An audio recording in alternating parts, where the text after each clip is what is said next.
Hi, it's Brandon from thirstgym.com. Today we're talking about an exercise called the Paws Squat versus bands. This is a great exercise aimed at building your strength and power out of the bottom of the back squat, and specifically working on the bottom or being in the hole.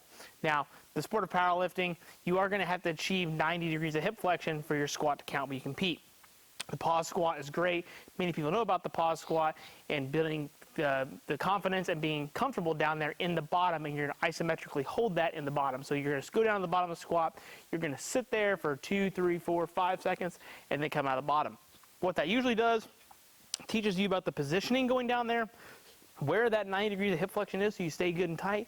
As you come out of the bottom, it usually teaches you how to drive your upper back up into the bar and maintain that good position, getting you stronger down there. It's hopefully going to help you hit some new PRs with your normal squat on meet day. However, the bands for the Paws Squat, I think, are a great addition in terms of teaching you how to build that speed and power at the bottom, but also the overspeed eccentrics, teaching you how to stop and create that tightness and then continue to get out of there.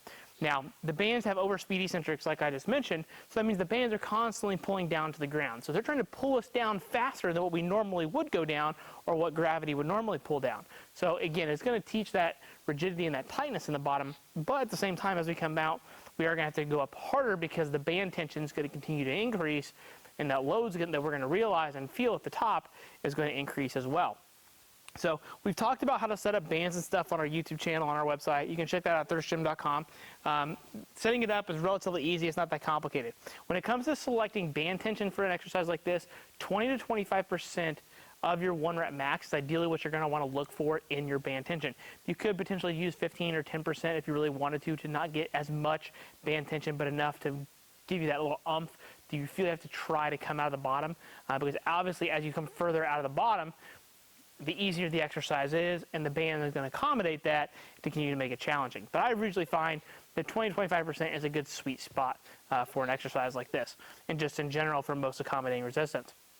So we've got our band set up. We're going to just perform our standard back squat, our standard Paws Squat. Again, I've got material on those exercises. You can check all that out if you're looking for more in-depth detail on those exercises. But what we're going to do is we're going to go down there. We're going to sit down there for a good, strong 2 count, come out of the bottom, being explosive and powerful. So get underneath the bar, get everything set here. Take a big breath, let the weight settle for a little bit, go down, then come back up. So here.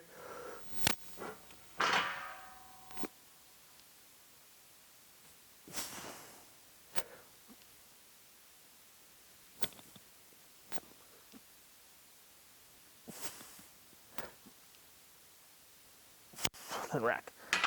Okay? So as you can see, nothing overly complicated about doing it, just coming out explosively up against those bands. Now, when it comes to programming for an exercise like this, this could be done as your max effort or your main exercise. You could do a 1 or 2 rep max. However, what I don't like about that is I feel like it's going to get ugly. All right?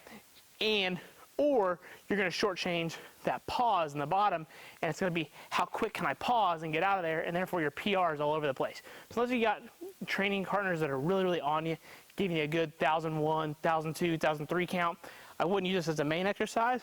I would use it as a supplemental exercise and work on accumulating more time down at the bottom and being comfortable. So as you go down, and you get down the bottom, feeling your heels, your toes, as you go down, spread the floor, hit that 90 degrees, 1,001, 1,002, drive the head up.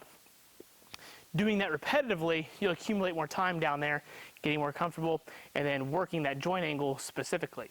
So usually I would say 3, 4, maybe 5 sets, about 2 to 5 reps, maybe even 6 reps if you're going to do some shorter pauses. Now, I have done 8 reps for many athletes with an exercise like this with like a 1 count. However, I've really drifted towards programming more 2 and 3 count and decreasing the reps and increasing the pause, which is going to basically get rid of the confidence that they have down there. It's going to make it more challenging, and they're going to have to spend more time down there and hopefully use more loads as well. So the bands, again, pulling down there, making you stay good and strong. So that's really the gist of the exercise, what you can get from it, how you can benefit from it.